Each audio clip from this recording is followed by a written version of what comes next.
చేస్తూ క్యూసెక్లకి డ్యాములకి వీటికి copper dam అంటే ఏంటో కూడా తెలియని వ్యక్తి ఆడు ఈ రోజు చంద్రబాబు అనే స్థాయికి వచ్చాడా ఆయన్ని అర్జెంటుగా అరెస్ట్ చేసి అతన్ని చెప్పులతో కొట్టాలని చెప్పి ఎక్కడ బజార్లో కనపడితే అక్కడ తెలుగుదేశం కార్యకర్త చెప్పు తీసి కొట్టాలని ప్రతివేశంలో కోరుకుంటూ ఈ కార్యక్రమం నిర్వహించిన కార్పొరేటర్లు మా గాంధీ గారు, మొహమ్మద్ ప్రసాద్, జాస్తి, చంద్రబాబు ఉంటారని, నాంగే కుమార్, అట్లాగే డివిజనల్ ప్రెసిడెంట్లు పోగు చేసిన అందరూ కూడా ప్రతి విషయంలోనూ ఈ విషయంలో ముందుండామని చెప్పి ఇప్పుడు అతని మీద కేసు పెట్టడానికి మేము పొన్నాడు పోలీస్ స్టేషన్కి వెళ్ళి 8 టౌన్ పోలీస్ స్టేషన్కి వెళ్ళి కేసు పెట్టి అమ్మడరాబా వంతు తేల్చే వరకు నిద్రపోవని తెలియజేస్తారు. గతంలో అధికారంలో ఉన్నప్పుడు ఇలాగే మాట్లాడారు, ఇప్పుడు ప్రతిపక్షంలో కూడా ఈ విధంగానే మాట్లాడారు. వాళ్ళు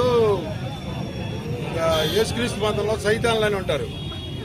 ఆ జాతికి చెందిన టైప్గా సైతాను అందరు పడతారు. మన మేరీ మాత గుడి వాటిల్లో కొంతమంది ఉంటారు.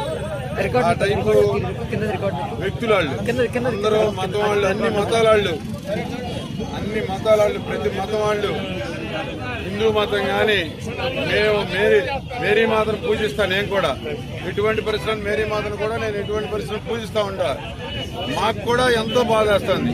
మేరీ మాతను పూజించినా, వెంకటేశ్వరాన్ని పూజించినా, అల్లాని పూజించినా వీళ్ళు మాట్లాడే వాక్యులకి అంతు పంతు లేని వాక్యులు మాట్లాడుతూ ఎవరిని పడితే వాళ్ళు దూషిస్తూ వాళ్లే పిచ్చిన అదేదో అండర్ ఉండే కాలం కర్మం కలిసినాకేదో సమాజంలోనో గడ్డిలోనో కలిసిపోయారంటారు చూడు, అట్లా కలిసిపోయే దశ వాళ్ళకి వచ్చిందని చెప్పి తెలియజేస్తూ వాళ్ళ జీవితంలో ఆ పార్టీ కానీ వైఎస్ జగన్మోహన్ రెడ్డి నాయకత్వం వహించే పార్టీ కానీ ఏది అసలు అనేది అసలు వచ్చే 2029 నాటికి పూర్తి సాధ్యం అయిపోతుందని ఈ సందర్భంగా తెలియజేస్తాం.